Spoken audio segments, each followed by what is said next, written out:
All right, welcome to No Notes episode 8. Thanks for joining me, Chenny Britt. He is a constant on the pod. We're going to be covering the 2025 NBA draft, which finished a few days ago, and then also all of the mayhem that's ensued shortly after in free agency and trades. And then we're also going to have a rant about the Lakers, which I think was fair to happen given the lack of movement from them in this early trade and free agency period. Obviously, we had talked about the playoffs up to this point, and this is our first real off-season pod.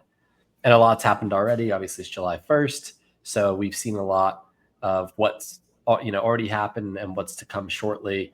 I'm sure the mayhem's going to continue to ensue here. But first and foremost, thanks for joining. Wanted to kick things off with your first major takeaways from the NBA draft. I thought that the winners of the draft were the Mavs just by default for drafting Cooper Flag. That's not really anything that they did in terms of skill, but at least they didn't fuck it up. And then they also picked up who did they pick up? They picked up Nemhard's brother like later on, I think. Yeah, that was in free Undrafted. agency. It was undrafted as free Still agency. like that move. Spurs drafting Dylan Harper. That was fine. And then I liked the Sixers picking up Edgecombe. Hornets, I did like what the Hornets did. I don't know about Liam McNeely. I don't know how good he is, but he was highly touted coming out of high school. Concanupple was really good. He fits well with them. And I really liked what the Jazz did, dude. I thought the Jazz had a really good draft with Ace Bailey and then Walter Clayton Jr. I totally agree with what they did. If you like Ace, just fucking draft him.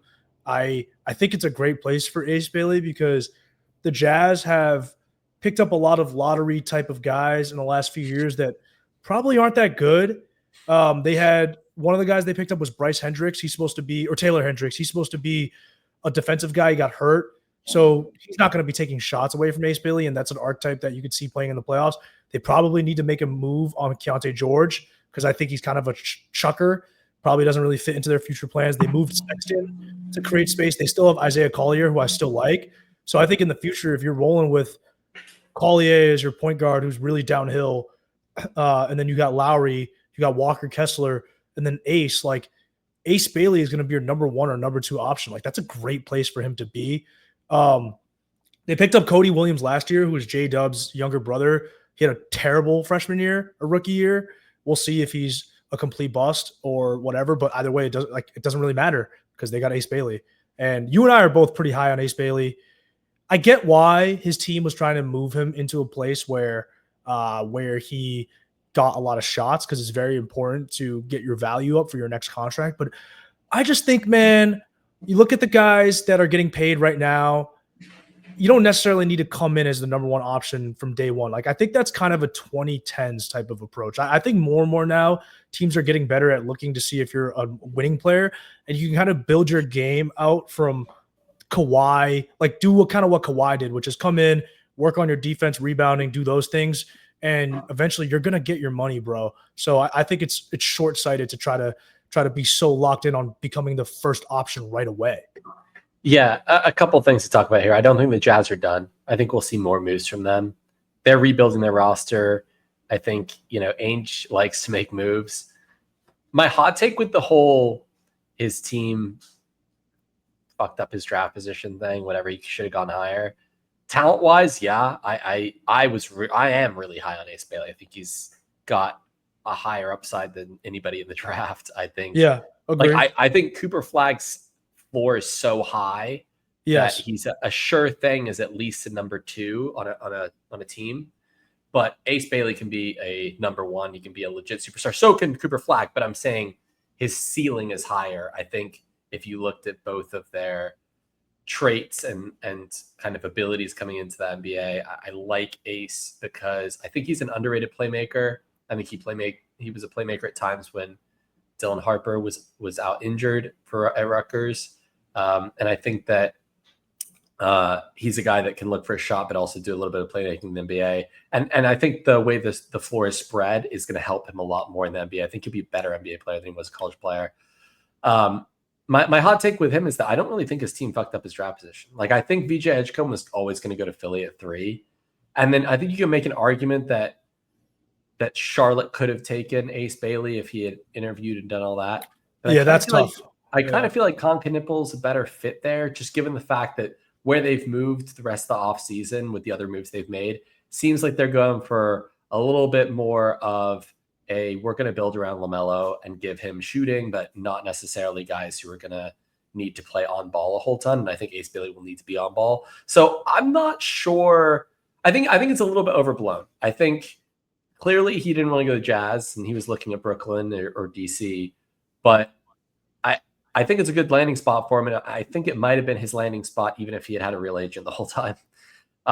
Just because I think VJ Edgecomb's such a good fit in Philly and kind of what Daryl Morey likes. And I think he's a very safe pick and he's NBA ready. He's ready to contribute right away, which is, I think, what Philly's looking for. And then again, I think Kniple's a shooter that fits alongside LaMelo, which is clearly the direction that Charlotte's going in with all the shooting that they've drafted and made in offseason moves.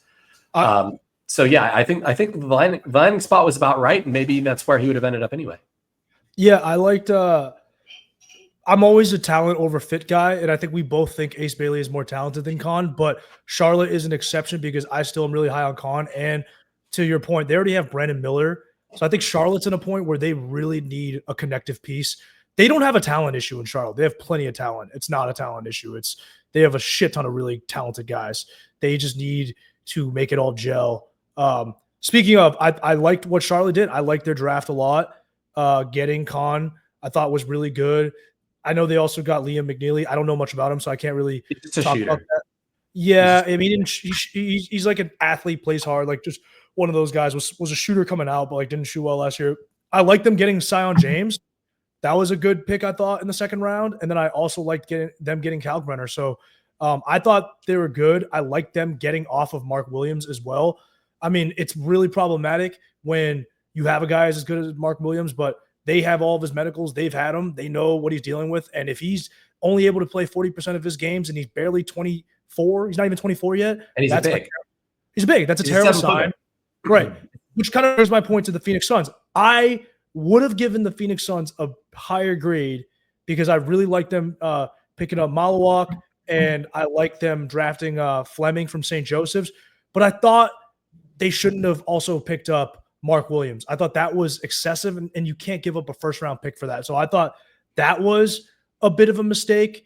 And then Heat, obviously, they got Kasparis, whatever, Jaku Chon. I don't know how to pronounce his fucking name. Jaku Jonas. Yeah, Jaku Jonas. I don't know much about Colin Murray Boyles. You liked him. The Blazers picking up the Chinese kid.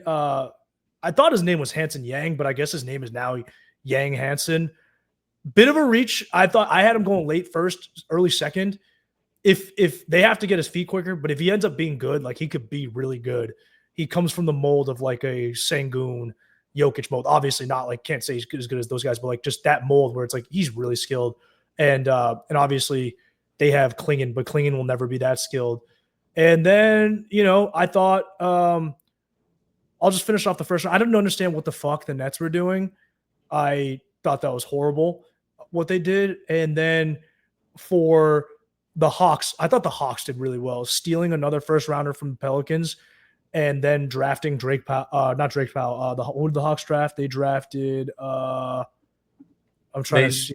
They drafted Asa Newell. Yeah, Asa Newell. So, dude, yeah, when we'll talk a little about the Hawks and free agency, but I really liked what the Hawks did. Thought the Pelicans, that was horrible what they did. Those are my initial thoughts. Yeah, to me, I mean, you kind of went down the list there. You kind of hit everything. But to me, I think the Hawks are the winner of the draft. I think they got a good player, a good piece. He's not a superstar. He's not a Cooper Flagg, a Dylan Harper, or anyone in the top 5. He's not, but Asa Newell's a nice piece. He gets to stay at home because he went to Georgia, and he'll be a role player for them. But really, they picked up a piece that I'm like, how did every other team in the draft not want to trade for that pick? I mean, I like we'll get to this later, but I like what Milwaukee's done. in this early part of the free agency period. But essentially, New Orleans traded, whichever pick is worse between their pick next year and a Milwaukee pick swap, and given it to Atlanta. And that asset should be a top 5 pick, top 6 pick in what people are calling a better draft. And it'll definitely be more of a top heavy draft, because this draft was really just top 2 and then it dropped off a bit. So next year there'll be a bit more parity, probably through the first round a little bit, at least in the top 10. And yeah, that's a crazy asset to trade to move back 10 spots. I mean, that was the difference between getting Derek Queen and Asa Newell, and I wasn't really high on Derek Queen. Again, I talked about it on the last pod and the pod before. I liked this draft a lot because I think it offered a variety of profiles that teams could pick from at a very high quality level and a high quantity level, meaning you could find point guards who, were run and gun, or you could find point guards who are shooters. You could find, wings who could play defense, could shoot threes, could play make. You had bigs who were stretch bigs, who were traditional inside bigs. You had everything, and at a high level. And I think you saw that a lot of teams were picking for fit. Like, I think Ace Bailey going 5, outside of everything that happened with him off the court and interviews and things like that, I think like you could see that the Sixers and the Hornets, they drafted for fit. And I think we saw that from other teams in the first round. I think that this draft was good for that reason. But regardless of all those picks, I still think having a potential top 5, top 6 pick next year is crazy to get. And they got a piece. And I wasn't really high on Derek Queen. I think that there are a bunch of players who were kind of in that 4 or 5 spot, meaning like, I don't know whether he's going to be able to play the 4 because he can't really shoot. So I'm almost like, is he an undersized center? Maybe not even defensively, but offensively, like he's going to be playing in and around the rim. He can do a little bit of playmaking, but I just wasn't high on him enough to make that reach. But I'm also shocked that the Nets didn't go for that trade. The Raptors didn't go for that trade. I kind of understand Phoenix has their pick next year traded away already, so they kind of have to draft to win now a little bit. I'm surprised Portland didn't take that trade over the trade that Memphis offered for Cedric Coward. I'm surprised the Bulls didn't make that trade. It's just, to me, I think the Hawks did really well. They got a piece at number 23, and they got a huge asset next year.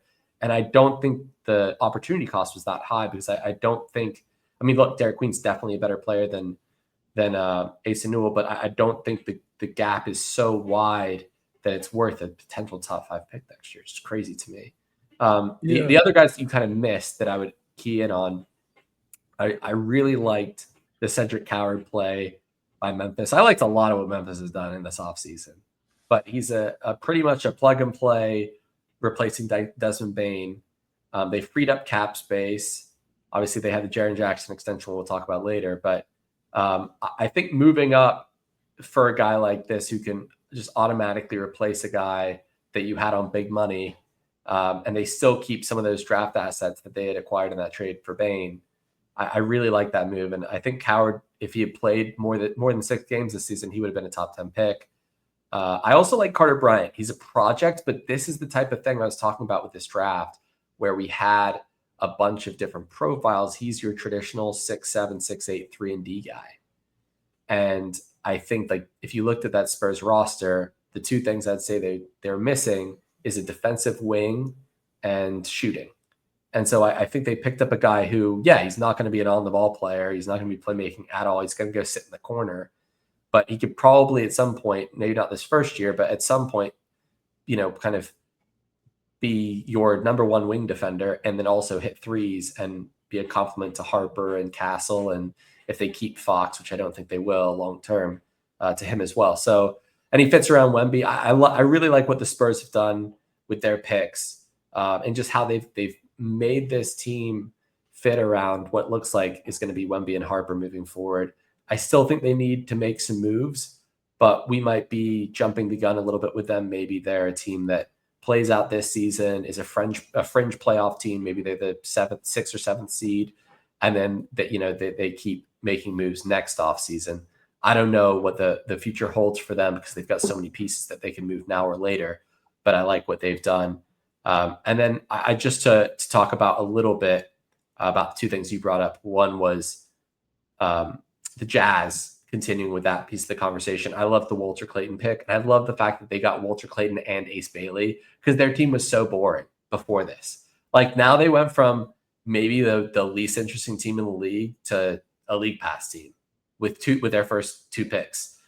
So I think they've got eyeballs on them at the very least. And that's kind of what you want if you don't have any pieces. They immediately got assets and they got eyeballs, I think, for next season because that's going to be a fun team to watch. And then the one other was just not that I have a huge opinion on all of the players they drafted, but the Nets, I just feel like they should have traded one or more of these picks, at least two of the picks, like package two of the picks, moved up a little bit, get a guy that you really want. I mean, they had all these picks in the 20s. I'm like, you couldn't have packaged those and moved up to the mid-teens for a pick or, I don't know. I actually like Demon. I think he's a really good piece. But if you're going to draft him, I would have liked them to get shooters around him. It seems more like they're playing the lottery where it's like, hey, we're going to take like 3 or 4 of the same guy, and one of them is going to work out. Yeah. And I'm not sure on that strategy, but we'll see. We'll see. They traded for MPJ, which we'll talk about later. But I wasn't a huge fan of their draft strategy either. Any other major takeaways? We can include the second round here. I think we hit pretty much the main storylines. But anyone else you want to hit from the first or second round? I know your Lakers drafted someone. But I might not be a Lakers fan for much longer. So, I liked Thero was a great pickup. What's it called? And then obviously, I like Zion James. I don't know a lot of these other guys, but I do like. I did like Fleming, and I liked and I liked Kalkbrenner. So solid all around. Your point on the Nets. I'm fine with them taking Danny Wolf. I'm fine with them taking Demon, and I don't mind the Drake Powell pickup. Trade the other two picks because they also took Nolan Traore, who was supposed to last year. He was mocked to be like a top 5 pick, and he fell hard. So I don't think he can shoot at all. And then they also picked up Ben Serif, who he's like an Israeli kid. I have no idea. Yeah, he's also kind of a point guard. Like they just picked a bunch of point guards that can't, Traore can't shoot and Demon can't shoot. So I'm just like, it seems like they're playing the lottery. Obviously, Wolf is a great shooter, but it's just interesting that they picked outside of Drake Powell, who's a completely different profile. It seemed like they picked the same type of players. So maybe they want to run a certain offense that is high in passing and maybe not so high in shooting. It seems like, but it is curious that they went that route. Yeah. I think that's their plan. But the thing about that is, if none of these point guards that you're picking up can shoot, and like you need a lot more point guard reps in the NBA level. So it's just like they're going to get 1 or 2 reps per quarter each. Like I just don't see how they develop. So they're doing it by committee, but I don't agree with that approach. But hey, maybe it works. I think the Nets it's safe to say they're a project. And we'll see. I mean, it seems like all of those guys are going to come over immediately is what the rumor is. But ideally, if you draft 5 guys in the first round, you really want to stash at least one of them because that's just too many 19 and 20-year-olds to have on one team. Yeah, and they got Cam Thomas. Like Cam Thomas is going to shoot 30 times. Well, they traded Cam Thomas for MPJ. So where do you go? Is he in Denver? Yeah, Cam Thomas is in Denver. Or not, sorry. I'm not thinking Cam Thomas. Cam Johnson. I'm sorry, Cam Johnson. Right. Yeah, they still have Cam Thomas. Cam Thomas is going to shoot 30 times a night, bro. Like, who is getting the ball? I don't understand. Who's getting the ball? And he's talented, but who the fuck is touching the ball? I would have kept Demon, and that's it. Yeah, I agree. I think, my mistake on the Cam Johnson, Cam Thomas. I guess. No, I was shocked for a second. I was like, whoa. Yeah, that won't be a mistake moving forward because one of them's gone. But yeah, Cam Thomas needs his shots. I get the Drake Powell pick. I kind of like when you're in this 20 to 30 range, I do like guys who are really highly ranked the year prior. Yeah, pedigree. Who have pedigree, who just maybe weren't in the right fit or scheme. He didn't seem to be getting the ball enough at UNC. And it was kind of the same thing with like Will Riley. He was pre-ranked a lot higher. Even Hugo Gonzalez who played for Real Madrid, was drafted by the Celtics at pick 28. I don't know a ton about him, but I remember looking at mocks last year, and he was like a lottery guy. He was a top 14 pick. So, it makes sense to me to go after those guys because a lot of times it's an 18 or 19-year-old in a situation where they're playing for 7 months. And, that can go one of two ways. And if it doesn't go the right way for you, it doesn't mean you're not a good player. It just means you're in the wrong situation. So I like the Drake Powell pick. I'm a little bit confused on what their long-term vision is. And maybe they're just trying to draft for the future and say, hey, one or two of these guys are going to work out. Other guys are trade bait. We know that they're well liked, by other teams. It was just a weird thing to see 5 players drafted, and it seemed like 3 or 4 of them were all at the same position. I did like the Danny Wolf pick, just because I think he'll have a role in the NBA. I'm not sure. Like, he was at once rumored to go like in the teens, and I was like, he might be like the leader. He might be like a 6-man type who can like lead an offense from the bench. But he will play in the NBA. That's the thing with Danny Wolf. I think he'll have a role in the NBA. He could be like a Boris Diaw. Once you get to that point, yeah, exactly. Once you get to that point in the late first round, you're really, I think, picking for guys you think can make your roster. And that's why I think we saw Liam McNeely go as well, because again, he was another guy who last year was mocked to go way higher. So he's just an upside pick at that point. I really do like this draft, though. I'm looking at all these names, and yeah, there are picks I don't like. There are reaches that were made. But overall, I think this was a talent-rich draft, and it had a ton of different profile of players. So even if we see trades after 1 year for some of these guys, it might just be because the wrong team drafted them or it wasn't the right fit. But I think a lot of these guys will develop into NBA players. So I'm high on this draft. No huge notes for the second round for me. I was going to give you the floor with the Lakers, which I'll give you anyway, but obviously they had a pick. If you don't care to talk about it, that's fine. Obviously, it was a second round pick. It's nothing crazy. I like the pick a lot, but I'm glad that they use the money to move up. Chicago's a funny franchise because they'll just take money and just let you just move up in the second round. He immediately becomes the most athletic player on the team. So LeBron James is no longer the most overall athletic player on the team, which is good because he's going to be 41. And was a decent shooter in high school, but he grew from 5'9" to 6'6", 6'7". So his hands just kept growing. So that's like why he couldn't really shoot as a college player. But that's exactly the archetype that you need to add. Those are exactly the type of athletes that are going to play in the playoffs. So as our mutual friend Damon said, he's an Olympian, which I thought was like the best description of him. He's an Olympian. Like, he literally is a God level athlete. And then the difference between him and Vando is that even without being able to shoot, he somehow averaged 16 points a night because his touch around the basket is just way better. He has way better scoring instincts. I think he's going to be better from literally day one. I think that this is a rare second round pick who I could see and again, this is about a profile thing. I keep talking about profile from this draft. It's a rare second round pick. I could see him playing his way into the starting 5. Yeah, it's not crazy to think. That's not crazy to think. And that's rare for a second rounder. Obviously, the Lakers kind of have a history with that, but I could see himself. His profile fits so well with Luka, and I think that they've been crying out for a wing that can defend. And we'll see where his shot is by the end of this next season. But I thought it was an excellent pick. I thought there were a few really standout picks in the second round. I liked Kalkbrenner as well for Charlotte. That was a point of need. I just think like a lot of teams kind of got like players they needed in the second round, which, I know that a lot of them, it's kind of a hit or miss second round, especially once you get into the late 40s. But trading up, I really liked what the Lakers did. Obviously, they still have that hole at center that they need to fill that won't be filled hasn't been filled by the time of this podcast and probably won't be filled by the end of it. We'll check. But still have some holes on the team, but I think that like that was going into the draft. If you said like, "Hey, this is what they're going to do," and you told me they're going to trade up and do that, like that's a great draft for them. Moving on from the draft, unless you have any other notes, happy to give you the floor on the Lakers here before we dive into free agency.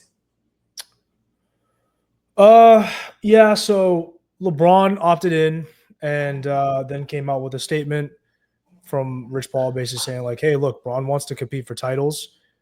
No one really knows what happened. No one knows if this is a difference in viewpoint from Clutch and the old ownership, which is Jeannie and Rob. But technically, Jeannie and Rob are still in charge.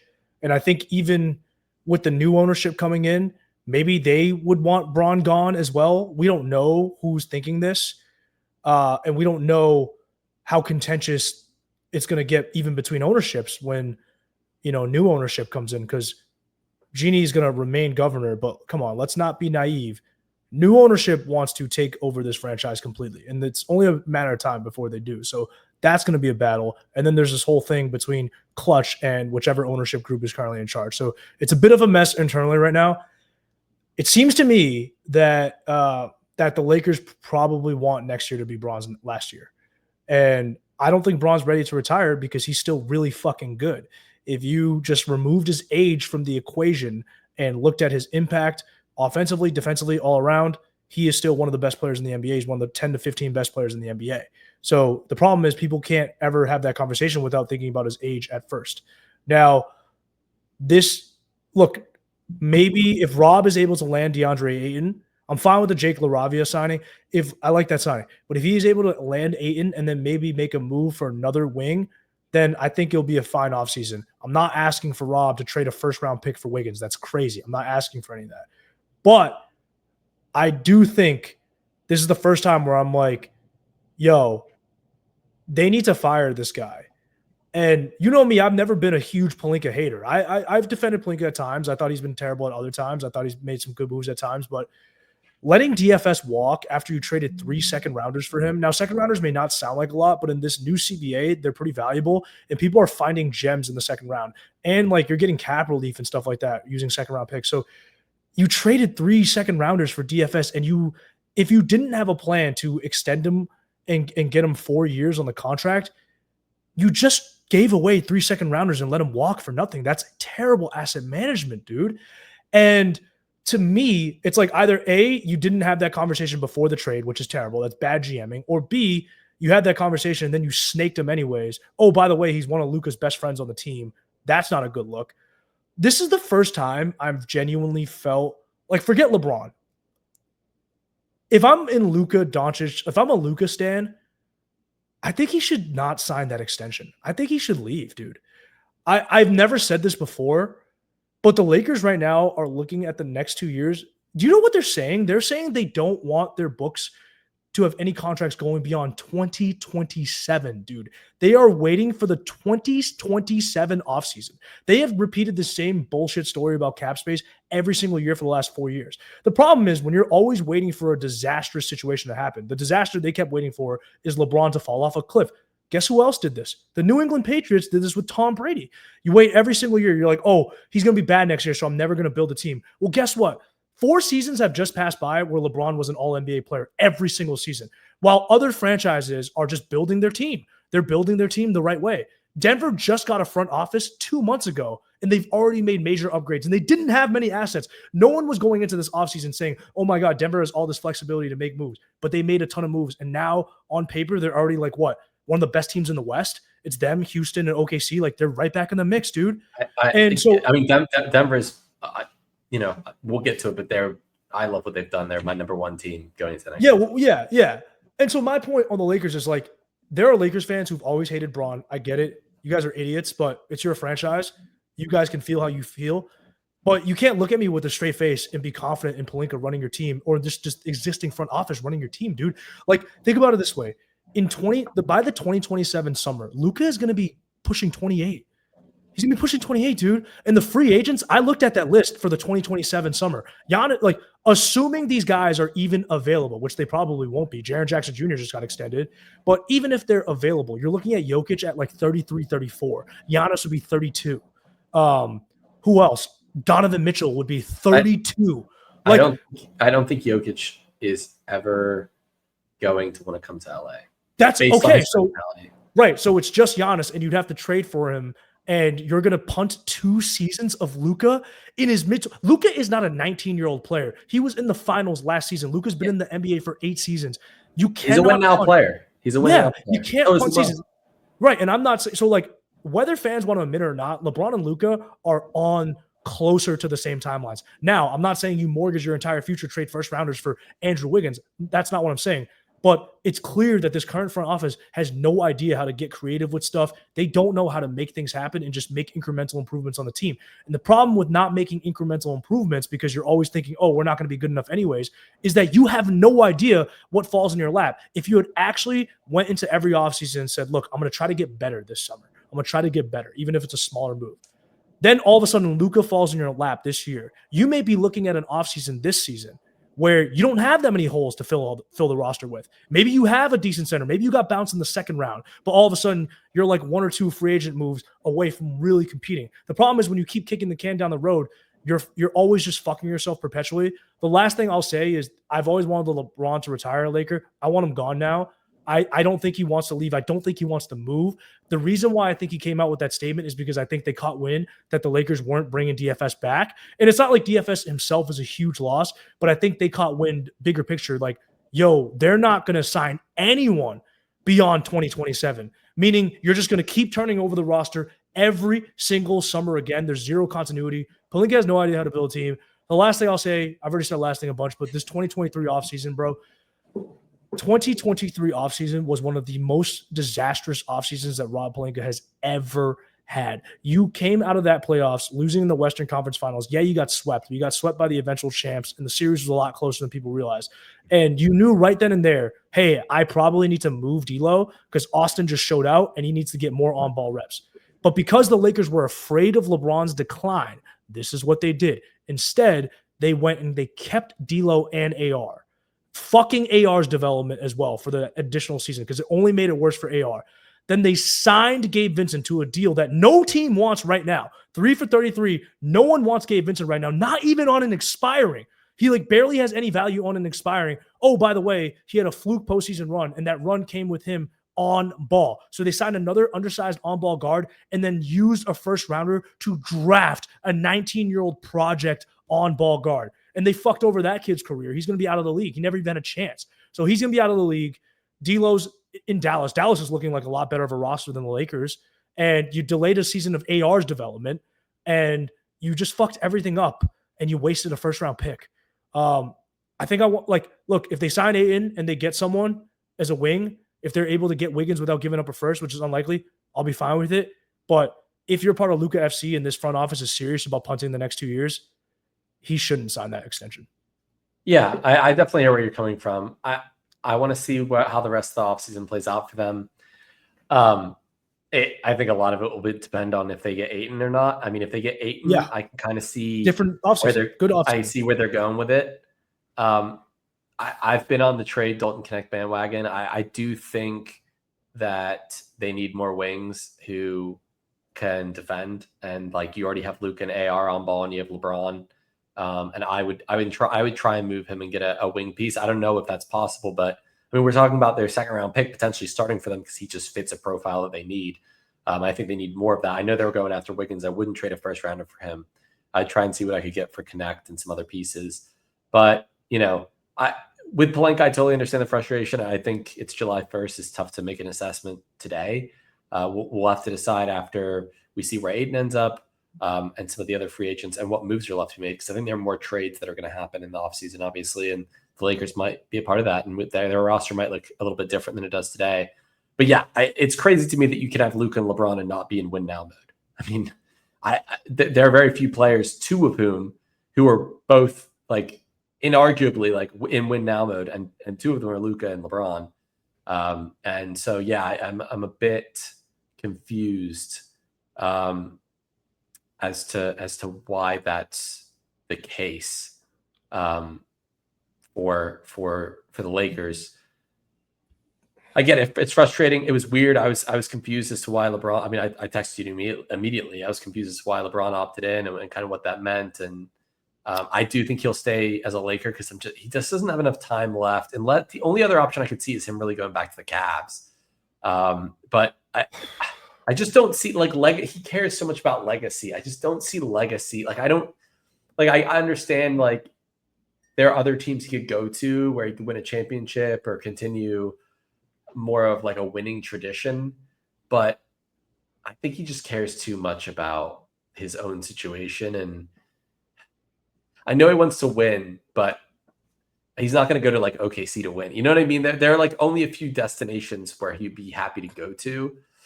And yeah, he's keeping his options open by opting in. But yeah, there's something that just, to me, it feels like Luka's going to come back and have a really good year. I feel like they're going to get Ayton. I feel like they're going to make a couple of other moves. Like you said, they have Gabe Vincent, they have Dalton Connect. It's not out of the realm of possibility that this roster looks different. My sense is that LeBron's going to stay and he's going to retire a Laker. Yeah, except I don't think he wants to retire next year. That's been my thing, is I think the Lakers don't want him around past next year. Yeah, but let me ask you this: if Luka comes back, we get skinny Luka, we got Real Madrid Luka.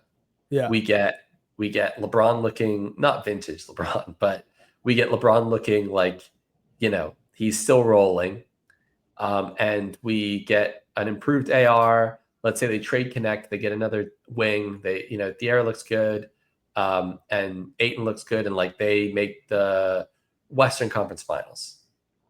You tell me you're not going to run that back with LeBron and sign into another 2 years? I think LeBron would want to run it back. I just don't know if the Lakers do. I think the Lakers are planning for their next co-star next to Luka, instead of just realizing that you have 2 All-NBA guys right now.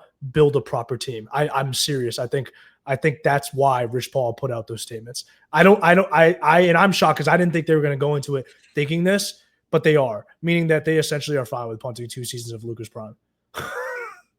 Like, that's insane. Mm-hmm. But I think that's what they're doing. Now, if they can get Ayton, then I'm fine with the improvements that they made this year. But if the holdup over the Ayton deal is that Ayton is like, hey, I kind of want an extension for the next 3 years. I'm not looking for next year to be my, like, play my value up here. I don't even want to risk it anymore. I've already gotten paid pretty well. I just wanted a Myles Turner like extension, right? If he wants that and the Lakers are like, nope, because we want to keep 2027 open, that creates a realm where they don't get Ayton. Yeah, I think the big benefit with Ayton is that he has already gotten a big contract. He's gotten paid. So right. If I were him, I might be willing to play a prove it deal. Well, he might, but that's my point. Is because he's already gotten paid, he may just be like, okay, fuck having next year be a super high risk year where it's like, okay, maybe I play well, but I don't get crazy numbers, which could be a possibility. Like, I think he'll have numbers obviously next to Luka and LeBron, but like he could have a year where he actually impacts winning, but doesn't put up crazy offensive numbers. And he may be like, shit, my market is still going to be okay, but I'd rather just collect while I have leverage on the Lakers. Let me just sign a 4-year, $80 million extension right now. Yeah. And the Lakers might be like, fuck that. We don't want you past 2 years. And they may lose Ayton. And the problem is Rob's not a smart enough GM. He doesn't. They're a terrible front office. So what they don't understand, if you sign Ayton to a $20 million annual average contract and you actually get him to play well, you can always just clear space if you need to. You can move good players on good contracts whenever you need to. You just can't move bad players on bad contracts. And I think they don't have any creativity, and they don't know how to negotiate, and they have bad relationships throughout most of the league that they're just like, it's too risky to even have you for long-term money. We'd rather just give you a 2-year deal. And if you don't do this, then no deal. Because they've already did the same thing 2 years ago with Bron and AD. That's why I'm just like, yo, Bron, let's get the fuck out of here. Yeah, I think a lot of this depends on how Luka performs this year. Because, I mean, if he's going to win MVP this year. If he's MVP, then you got to be in win now mode, and the fans will demand it, and things will change. I hope you're right. Yeah. So, look, and if they get Ayton, like you said, I'll withhold judgment for now. If they get Ayton, that's fine. But if they don't get Ayton, my bet is that Ayton want a longer deal and they didn't want to give it to him. Yeah. And that's a mistake. And the thing with Ayton is, once you get him, then you really need a wing. And Dalton Connect, he's a good trade piece. I really do think if you're going to stick with this AR Luka backcourt, moving off Connect, getting a wing, then playing obviously LeBron and Ayton, like that's a killer starting 5. And that second round pick can be a piece. And they don't have it. They're not super deep. They don't have a super deep bench, but their starting 5 would be so improved from last year, and they would still have, I think they would still have enough to make a run. And thing is a team that's constructed kind of like the Lakers. To me, it's very different than a lot of other teams, because I think a lot of teams are, kind of playing in guys who might not be ready for this year that they're playing in essentially guys to get minutes for the future because they know they're not in win now mode, and the Lakers aren't really going to do that, I don't think, because they are in win now mode, and they've kind of shown that in the past. I don't think Connect got the minutes he should have gotten last season because they were like, we need to win now, and on defense, is he what we need him to be just yet? Probably not, but a lot of teams were playing guys like that, so it just leads me to believe that they can say one thing, but let's see how it all plays out, because if Luka comes back and is Luka and LeBron's still LeBron, I don't know how this team isn't in win now mode, because the players will demand it, the fans will demand it. And yeah, when you go into this like kind of rebuild stage, you got to go all in tank. You have to. So, for me, it's like, how do you squeeze out the last 3 years of LeBron and probably Luka's prime here? Let's be honest. He's not going to age well with weight. So necessarily. So how do you squeeze out like the next 3 years? You get Ayton, and I think you trade Connect, get a wing, use the other pieces that were, kind of part of this foundation of the Lakers this year that probably shouldn't have been in the starting five. They become partly bench players, and you fill out the rest of the roster with young guys. But yeah, I think they have some talent. And side note, I think it'll be fun if they go on a run and if Bronny can get a little bit more playing time. I know this is obviously not a part of their actual offseason plan, but it would be cool if they went on a run and Bronny was like the 8th or 9th man and was played a role in the team. Because if they get rid of Connect and stuff, they will have to have other guys step up and fill the role. So lots of question marks for the Lakers. I'm sure we'll have plenty of time to talk about them on future pods as well. Yeah. I think because we probably have about 20 minutes left, let's roll through some of the offseason moves. I know we've both gone to NBA.com and kind of picked up, the moves that have been made. If we're just going to run through it alphabetically, we talked about the Hawks draft picks in terms of Ace and Newell, and they got that first next year, which I love, from the Pelicans. They also added Nickeil Alexander-Walker, Luke Kennard, and Porzingis. Any highlights there for you? Thought the Hawks are having an incredible offseason so far. Obviously, Porzingis is an injury risk, of course, so you can't expect him to play all season. And I think they lost Capella, but Capella was getting pretty old, so they're running Capella and LeVert.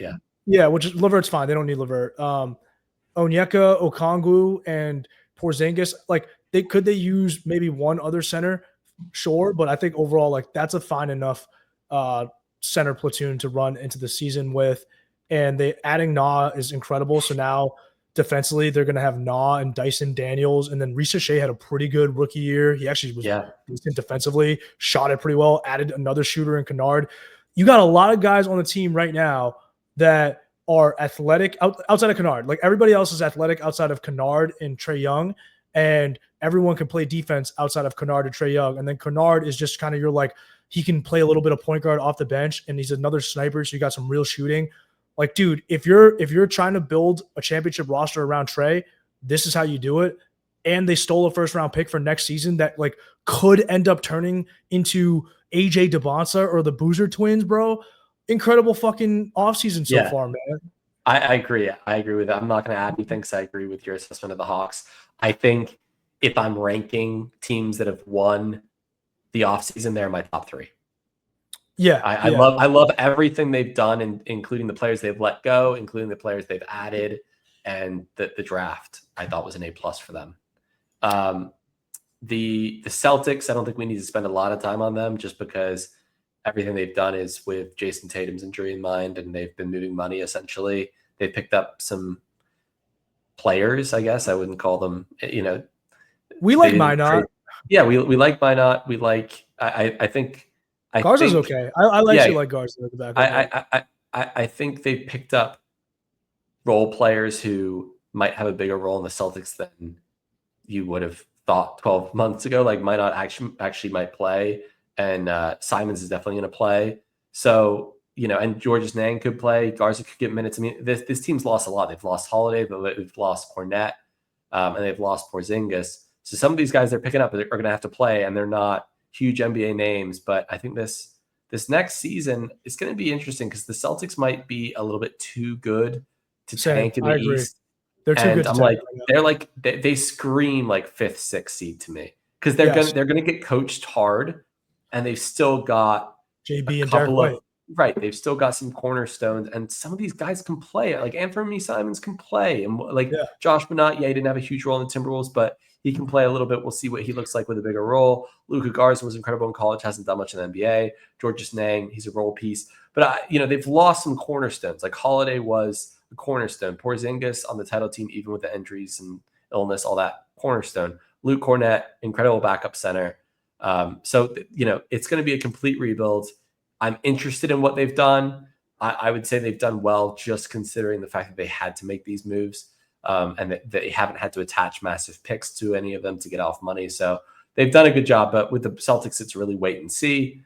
I think we should skip over the Nets because we'll touch on them once we get to the Nuggets. I think we've talked about the Hornets really the way we need to, which was in really about the draft with them, and we talked about what we liked about them. I'm going to skip down to Dallas. Not that they've done a whole lot, but an opportunity to talk about a team that was out of the playoffs last year and will most likely be in the playoffs this year, and talk about just their offseason in general and what we could see from them. Obviously, they drafted Flag. They extended Kyrie by 3 years, and they added D'Angelo. Thoughts on those moves? Obviously, Cooper Flag, no brainer, but the other two really. I thought they've had a good offseason so far. I think D'Lo on the 2 year, was he like 2 years, 16 mil or 2 years, 12 mil? It's a good deal for D'Lo. He can help. He has chemistry with AD. He can help stem the tide a bit while Kyrie rehabs. And I thought getting Kyrie on that 3 year extension, I think he'll still be good during those 3 years. And they got him for like a cheaper deal than normal because he's coming off the injury. He's older. I thought that was good. And then they kept Gafford, so they still have Gafford, Washington. They still got obviously Derek Lively. Who's the other center that they have? Anthony Davis, and then they have fucking Cooper coming in. Like, dude, they're gonna be fucking good. Like, they're gonna be good next year. I like Najee Marshall as well. Like, I think he's pretty good. So I like their team a lot. I think they have a really good roster. I think next year they can make some noise. Like, depends how good Cooper is. But I think Cooper could be really good day one and fit right away. Dude, like if AD can stay healthy and depending on how Kyrie's rehab goes, because ACLs aren't as like serious as they used to be in terms of recovery coming back. Like the recovery time is a lot quicker now. Like, bro, they could be really fucking good next year. And they added the Nembhard brother in free agency from draft free agent. And he's a guy who I think should have gone second round. So they really got second round value. Problem is he's my height, so he's your height, right? So he's not NBA size, but he might be a guy that contributes. We'll see. I think that they'll be really good going into the playoffs. It's just how long can they get away without Kyrie? They don't have a ton of playmaking on that team. They're going to have to rely on Cooper as a rookie. I don't love. Maybe he'll grow and develop quicker than his timeline otherwise would have indicated with Kyrie playing. So it could be a blessing in disguise. But they're another team that's kind of wait and see for me. I just want to see what they look like without the Kyrie injury, or with the Kyrie injury, and then obviously with Kyrie playing. And I thought the D'Lo pickup was a necessity for them. I think there are other guards I would have preferred, but given the money they had to spend, it makes sense. But yeah, they're a wait and see team. But overall, I like what they've done. We're going in alphabetical order. The Denver Nuggets are next. I've kind of ruined the surprise here already. I think I've referenced it 2 or 3 times now. They are my number one team in terms of offseason moves that I've loved. I've loved everything Denver's done. This is the offseason they should have had last year. But what are your thoughts? Yeah, I mean, didn't they just got a brand new front office like 2 months ago? They got a brand new front office. Their coach coached them deep into the playoffs, after they fired their head coach. Jokic took them on that crazy run. They were game 7 away from winning. Then they enter this offseason. They add Bruce Brown back from that championship winning team. They trade MPJ and a pick for Cam Johnson. I think is actually an upgrade for them. They have Tim Hardaway Jr. and Jonas Valanciunas joining as well. Yeah, I mean, Saric was a negative for them last year, and Michael Porter Jr. for the money was just way too inconsistent. So they've had a home run offseason so far. Valanciunas gives them a playable center while you rest Jokic for a bit, and he can give you just like 10 to 15 minutes every single night. He'll get you like 10 and 10 basically when he plays. and getting Bruce Brown back. He already has chemistry, and then Cam Johnson, and then they got a sniper, heat check type of guy, and Tim Hardaway Jr. Like, dude, really, really good offseason for the Nuggets. And you'd expect like Christian Braun, who already made a big leap last year, is going to be even better. And then Peyton Watson, I still believe in because his athleticism and that size, like there's just a lot of talent there, dude. And I still like Strother. I've liked Strother a lot. So they still got the youth, like these young role players that can take another step. I mean, they have a great roster. Like that's like exactly how you GM 101, bro. I don't know what else to say. I can't say enough. I love what Denver's done. But how could you look at that and then look at Rob Pelinka on your team? And I know, I get it. I mean, the thing that Denver's clearly saying here is, hey, we know what we need to do in terms of trading picks to save money, because they did that with trading Michael Porter Jr. and a first for Cam Johnson. But they're showing Jokic, right, that like we're building for right now to win, because that Cam Johnson trade opens up space for other guys. Now you can, trade for Valanciunas, you can sign Tim Hardaway Jr., you can sign Bruce Brown. And the big issue that Denver had this postseason was they were 6 deep. Like they had their starting 5 and Russ off the bench, and then they really had to rely on Peyton Watson as like the 7th guy and Julian Strother's the 8th guy. But like they weren't really ready yet, even though I really like them. They weren't. They should not be the 7th and 8th men on a championship winning team. So I love the Bruce Brown addition. He's obviously not been the same player since he's been away from Jokic, but I think that chemistry you just can't put a price on. Cam Johnson, I think, is a huge pickup for them. I like him more than Michael Porter Jr., and he's cheaper. Tim Hardaway's a sniper. He's someone who they could use him as a microwave off the bench, and Valanciunas is going to get Jokic rest, especially in the regular season, because they just didn't have any other option. I think this will give the starting 5, including Aaron Gordon, a lot of, a lot more rest this year, and they're a much more balanced team, and they are a team for me, head and shoulders, the team that's improved the most in the offseason. And they are in win now mode, and they're my favorites going into this next season. I got one other team that improved more. Yeah, let's hear it. Houston Rockets. Yeah, I like what Houston did. I think for me, the big difference between Houston and Denver is I know that Denver was at the finish line and they needed a few moves to put them over the edge to get to the finish line. Whereas Houston, even though they were the 2nd seed last year, I'm less certain of where they are. And they definitely made a massive improvement. And maybe this puts them in title contention, but I'm just more confident in the Nuggets because the Nuggets were a game 7. I mean, but you can also look at it in the different ways. Like the Nuggets, for their game 7 heroics, it was like what, a fucking Aaron Gordon dunked pass, like dunked air ball. Like they went to 7 with the Clippers. So I think like they're good, but I also don't think like it was like, oh, they were steamrolling teams and then got to okay. Like it's. The way I'd challenge you there would only be that the Houston Rockets were the 2nd seed, but it was all congested in the West. And if things had gone a little bit differently, they could have been like the 5th seed. And then maybe we're not looking at them as high because they went out in the first round anyway. But maybe we aren't looking at them as, this young, hungry team that's like right there. I love what they did. Like the 3 teams for me are Denver, Atlanta, and Houston. Those 3 teams. And it's not that Atlanta made this huge leap to get into the, into the kind of next tier of contender or anything. I just love how they're building their roster. And they're obviously a team that's going to continue to build. And the assets they got for next year to continue that build is why I love their offseason. But yeah, the other 2 for me are Denver and Houston. Let's just jump to Houston. I mean, let's talk about the moves they've made. We've got Steven Adams on a 3-year extension. Aaron Holiday got a new deal. Jabari Smith got a big 5-year deal. They were able to re-sign Jayshawn Tate, which we weren't sure was going to happen. And Fred VanVleet gave them some cap relief there by restructuring his deal. And they added Capella, Durant, and DFS. And they lost Dylan Brooks and Jalen Green. I mean, I thought that incredible offseason. DFS, obviously, towards the tail end of that contract, he's going to be pretty old.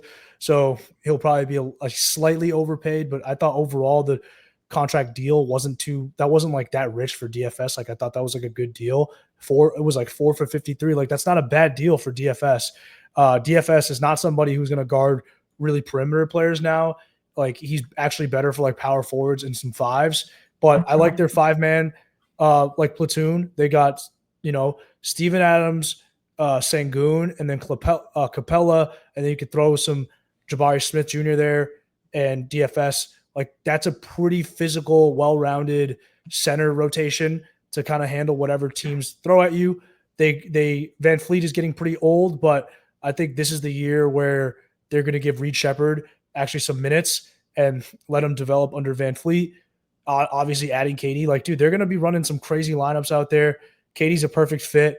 Losing Dylan Brooks definitely hurts a little bit, but they still have fucking Amen Thompson. And then I wonder what they do with Cam Whitmore, because there's no room on this roster right now when I look at it for Whitmore to like even really get minutes, as crazy as that sounds. Because I think they trust Jayshawn Tate with what he can do, because he's not really looking for shots. And they're definitely, obviously, like Jabari Smith Jr. is still kind of like a 4/wing. So he's going to play more than Whitmore and then Amen. So it's like, and then you got KD. So in DFS. So like, I don't really know where Whitmore fits in. I think he's squeezed out. I think they could try to get something for him. But overall, dude, this roster is ready to go. They got a lot of physicality on the roster. They can protect KD with how physical they are. And if KD gets hurt for like 2 weeks or like a month, which is kind of customary, he'll be out maybe like 2 weeks to a month throughout the year. Like, I think they could just bully ball their way to wins, because you still have fucking Sengun, and you can just play through Sengun. So, I mean, and I thought that the Jabari Smith Jr. extension was a really smart move, smart deal for them, locking him up. Dude, I mean, it was just a great offseason for them. Yeah, I agree. I think they had a really young team last year, and not only have they improved their roster from a talent standpoint, but also from an age standpoint. I think if you're going to make that progression, you need to move your average age up a little bit. And obviously a year later, everyone gets a year older, but also just moves like adding KD, adding DFS, adding Clint Capella, those are also guys who have been there and done that. And then bringing back Adams, I think, was huge. Jabari Smith, I think we could see in a slightly expanded role this year. But I am curious, similar to you, what they do with guys like, Cam Whitmore, because you've got Tari Eason in the mix. They just got so many wings. I'd be curious if they trade 1 or 2 wings and try and shore up that point guard position a little bit. Van Vliet, obviously, isn't the youngest anymore. And maybe they look for an upgrade at maybe a combo guard who can play a little bit of point. We'll see if they make any other moves. But yeah, for the start here, I mean, the Rockets have gone from a pretender contender to a serious contender in the space of this offseason so far. Yep. I'm going to skip a few teams because they're not that interesting. We've already talked about the Lakers. I want to focus in on the Memphis Grizzlies for a second. I loved their draft. Obviously, they added Cedric Coward. They got Javon Small in the second round. Just overall, I like what they've done. They've obviously moved off of Bane and been able to parlay that into picks for the future and also immediate talent right now. It sounds like Cole Anthony's going to get bought out, so I'll leave him off the list. But essentially, they've added Cedric Coward, Kentavious Caldwell-Pope, Ty Jerome, and then they've re-signed Santi Aldama to a good deal. Jaren Jackson got the max, and Cam Spencer on pretty much a minimum deal. What are your thoughts on the Grizzlies here? It was fine. I think Jaren Jackson Jr., I think it's like paying a guy that much for a guy who doesn't rebound bothers me a little bit, but obviously still a great player. Like it's Memphis, you got to extend him, and at least he plays defense, even if he doesn't rebound. So like, I'm not like too upset with that contract extension. I am curious to see what they do with their backcourt. It's a little bit crowded at point guard right now with Ty Jerome, Ja, and they still got Scottie Pippen Jr., but they're probably anticipating Ja gets hurt again. And obviously, yeah, you buy out Cole Anthony. I thought they had a home run offseason just with the Bane trade. They got 4 first-rounders. Like, it doesn't even really matter what they did this year. They have such a fucking deep war chest now of picks that like they nailed it, home run. They split the difference between a complete rebuild tank job and running it back. Yeah. And that's so hard to do in the NBA, but they were able to trade their third best player, get a ton of draft capital, keep the best pieces of that draft capital, and then reinvest some of it into Cedric Coward to replace Bane, which I freaking love. They pick up KCP and Ty Jerome, who are both NBA vets at this point and can definitely play a role and give you protection if Ja inevitably does get injured. So when Ja inevitably gets injured, they re-signed Santi Aldama, which I really like. And I just feel like this is a team that isn't going to get a lot of talk in the offseason, isn't going to be in the limelight. But they're a team sneakily, if they can stay healthy, and that's a big if, because I think having Ja and having Zach Edey on the same team, you're always running the risk of, wow, do our starting point guard and starting center are they out half the season? But if, barring injury, I think they're a better team this year, which is crazy to say, but I really like what they've done with who they've brought back. They've kept Aldama. And then I really like the KCP and Ty Jerome and Cedric Coward additions. I think that they had an issue where they were playing guys who were like nice pieces, and you're like, yeah, man, like you found this guy in the second round, or oh my god, like this guy was like late first, like what a steal. But I'm not sure they had like a carved out role in Memphis for the long term, and they were playing a bunch of those guys, and instead of picking one or two to invest in, they like split the minutes a bunch of around a bunch of guys. And now I think they've kind of consolidated their chip stacks a little bit, which I really like. And I think we'll see more of a steady rotation from them with some more NBA vets, which I think is what they needed. I think the Grizzlies are a team to watch. I really like their offseason. It's not a top 3 mover for me, but they're in the top 5 or 6 of what teams have done. Yep. Let's talk about the Milwaukee Bucks, another team who I really like what they've done because they just didn't have a lot of cap space, and they've done a lot with very little. I'll read through the list, and then you kind of give me your take. They brought back KPG. They brought back Bobby Portis. They brought back Torian Green. They brought back Gary Trent, all on what I would consider team-friendly deals. They added Myles Turner on that 4-year deal from earlier today, and they added Gary Harris. They lost Pat Connaughton in a trade with the Hornets. It was more about cap relief. They obviously waived Dame and stretched his contract, and then they lost Brook Lopez to the Clippers. I thought they had a great offseason. They've had a great free agency. Jericho Sims, very raw still, but he's a fucking freak athlete, can play 10 minutes and just you're playing him. You're going to be playing him next to like Giannis and Bobby Portis and Myles Turner. So there's just a lot of physicality there. KPJ has a lot of issues off the court and is a psycho, but still a very talented player. Taurean Prince is a very reliable shooter. They kept Gary Trent Jr. for so cheap, dude. I'm surprised Trent's market was not higher. It probably was, but maybe he just wanted to come back. Gary Harris as an ad is good. Pat was kind of over the hill, although he did like have an explosive 43-point game last year. And then Brook was getting pretty old. I don't know anything about the Micic dude that they got from the Hornets. Myles Turner. Myles Turner was the weird case where I liked the deal for both sides. I felt like the Pacers needed to get rid of Myles Turner. We've been talking about it. He wasn't that good in the Eastern Conference Finals, was pretty bad in the finals. His inability to punish teams on switches, his three-point shooting is spotty, and for as physical of a monster as he is, or like for the athleticism that he has, he doesn't play that way. So for the Pacers, like I think they were over that, and I think letting him go is smart, especially because they have their pick next year, so they can tank.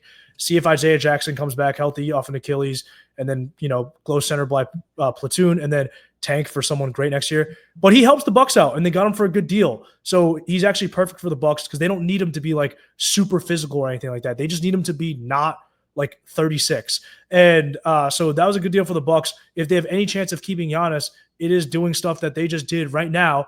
Also, the whole Dame wave thing, a lot of people were like, oh, loyalty this. Dude, they did Dame a fucking favor. Like Dame can't even play next year. Dude, if they didn't waive Dame, Dame might come back to the Bucks, which I don't even think he wanted to go to the Bucks in the first place. There was a chance that he comes back after his Achilles rehab, and Giannis isn't even on the team. So they basically said, Dame, we're going to give you a good chunk of or all your money. You get all of your money. You're not even going to be in the NBA next year. Yes, it kind of sucks to be like waived. Like it definitely for a player of Dame's caliber, his legacy and all that stuff, like it is an ego hit. But at the end of the day, dude, you're getting all of your money. You get to rehab without any pressure, and then you get to pick wherever the fuck you want to go. I'm sure that was one of those things where Dame's representatives and Dame at first was like, what the fuck? You're going to waive me? And then I think the more they thought about it, they're like, yo, honestly, like, you're kind of doing me a favor. So I actually think the Bucks, like people are saying, oh, they're ruthless. I think they ran that shit. Like, I think that's one where future players are going to be like, dude, that was a cool move that you did for Dame, to be totally honest. And I think Giannis was fine with it. I think that whole Giannis wasn't happy. Like, come on, bro. Like, two things. One, I think the Dame move was genius by the Bucks. And if I were him, I'd be pumped because you got paid out for the 2 years you were never going to play for them. And he can now pick his next destination. So all of that, I want to win. I left Portland for a reason.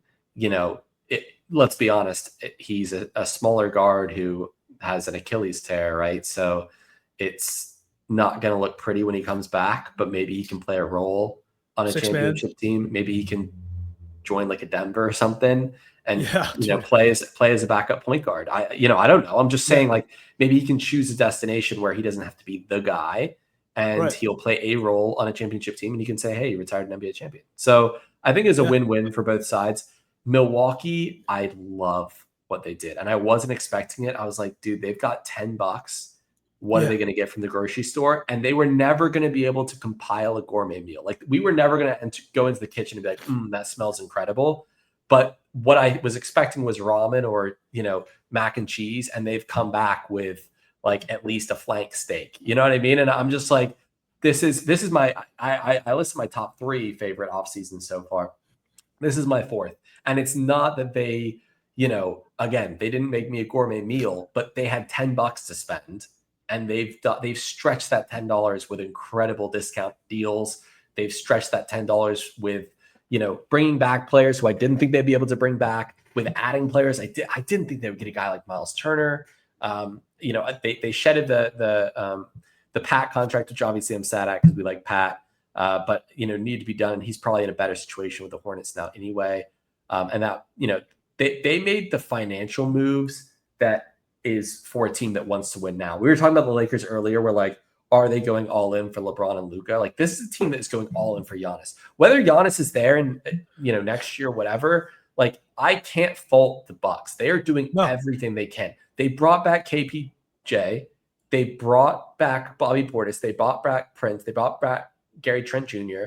They've added Myles Turner, who I think is, look, I was kind of with you. I was like, when Naz Reid got paid, I said, oh man, what a great deal for the T-Wolves. And you were like, is it? And I was like, well, what is Myles Turner going to make? He made a little bit more. No, it's a great move. Than Naz Reid, but I kind of think he's worth it for the Bucks. I don't think he was a good fit on the Pacers, like you said, but for this Bucks team next to Giannis, really what you need is kind of what Myles Turner gives you. He's a bit too much of a streaky shooter, but he got paid as though he was a bit too much of a streaky shooter. And I think he's going to play better defense next to Giannis because Giannis plays such awesome defense that I think it will prevent Turner getting in matchups that are unfavorable to him because you'll have Giannis helping out. So I love that move for them. And this is a team that I don't know how you get better with $10 to spend, but they somehow gave us a meal. And Giannis has to appreciate this. Like I don't know how you can, on July 2nd, Giannis can wake up and go, man, we're in a worse situation than we were 3 days ago. They're not. They're in a much better situation. I like who they brought back. They were able to extend guys who I thought they wouldn't be able to afford. And they brought in Myles Turner, who is a huge upgrade for me on Brook Lopez. Because you want a little bit more youth. And, I think that they were a team that trended older because they were in a win now window.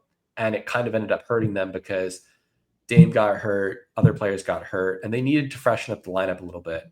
And they've kind of split the difference and been able to bring back guys that they needed to, and then add a couple players who will improve them. So, man, the Bucks, can't say enough. That front office has done an incredible job with next to nothing.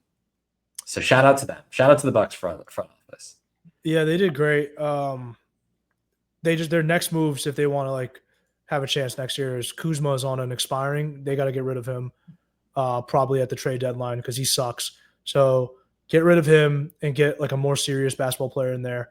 And then, Doc Rivers is definitely not the guy that should be coaching them. But if Giannis likes him, okay. But like, that's where I would look to move. And they're obviously not going to fire Doc, so just get rid of Kuzma. Yeah, I completely agree. They got to get off Kuzma. I think that money was always going to be harder to get off of than the players they already traded. Like, it was obviously going to be easier to get off Pat at $9 million than Kuzma at 22 or whatever he's at. But I think they will get off Kuzma at some point. Because the thing with Kuzma is he's a tough contract, but I still think you can buy. I still think you can sucker a team into trade for him. Like, yeah. I just do. And then moving on from them, but shout out to the Bucks front office. We're skipping a few here because there are a lot of teams that haven't made moves. We never really got to talk about the Phoenix Suns. Not really. We talked a little bit about them with draft, but like want to give them their due. They brought in Dylan Brooks, Jalen Green from the trade, the KD trade, and then they brought in Mark Williams with the Hornets trade. Obviously, they lost KD, they lost Tyus Jones, they waived Cody Martin, they traded away Micic, and Mason Plumlee left. So obviously, overall, like they lost KD, and they got back Dylan Brooks, Jalen Green, and Mark Williams. That's the main additions and departures. Let me ask you, outside of kind of like the moves, because we've talked about some of it, not all of it, outside of the moves they've made, like where is this team? Is this a team that is even vying for the play-in? Is this a team that they can't even tank because they don't have their pick next year? Like, where is this team? In the loaded West, they're going to struggle to even make the play-in, but they could, like, this is a team that could surprise people a bit. Brad Beal is still good. He's just not worth the money, but he's still good. Need a bounce back year from Devin Booker, and like, if you look at it, you could kind of talk yourself into, all right, you have three scorers in Booker, Jalen Green, and Brad Beal, and you needed to just get more physical and more athletic. That was really the issue with the roster. So if you look at it, like they still have their first rounder from last year, Ryan Dunn, who was good, and he's athletic, so that's good. And then they adding Malawak and then Fleming, like they're really young, but I could see them like being a feistier team. I could see them being a feistier team. Like they do have scoring punch. They do. Look, if Jalen Green comes out and just like plays unbelievable next year, this could be an interesting conversation. I think the ceiling of this team would be bottom play-in, but most likely they missed the play-in in this loaded West, but the ceiling would be play-in. But if they hit the play-in, it would just be because like, hey, Jalen Green somehow meshes with Devin Booker, and then they've kind of figured out a way to utilize Brad Beal off the bench, and he's like scoring well. He was scoring well last year for them. He honestly was. And now just with the increased center depth and Ryan Dunn gets another year, all of a sudden they got some athleticism. And so, yeah. But look, most likely they're missing the play-in. Yeah, I just, the reason I asked is I just don't know what to think of this team, because when I'm trying to give them trying to rank or rank their offseason or give them a grade or something, I'm like, I don't know what the rubric is for this team, because they're definitely not tanking because they don't have their pick next year. And I'm not sure I'm not even sure what their starting five looks like. They have a bunch of players that are kind of the same profile, and they've got a bunch of young guys who I think could be good, or some people are high on. I'm not very high on Jalen Green, but I know others are, and obviously there's a ton of potential. He's a freak athlete. But they have a lot of guys who I think need the ball. And they have guys like Mark Williams and Malawak who, only one of them is going to play the five at one time. They're both. I think Mark Williams obviously is an injury risk, and Malawak's a rookie, so maybe they work well together, kind of splitting minutes. But yeah, the rest of the roster, I'm curious how Brooks, Green, Beal, and Booker work with just one basketball out on the court. they're going to be a really interesting team. They might be like my league pass. What the fuck does this team look like? Like you have to see it to believe it kind of deal. I just don't know who they are, what their identity is. It's really hard for me to say if I like their off season or not.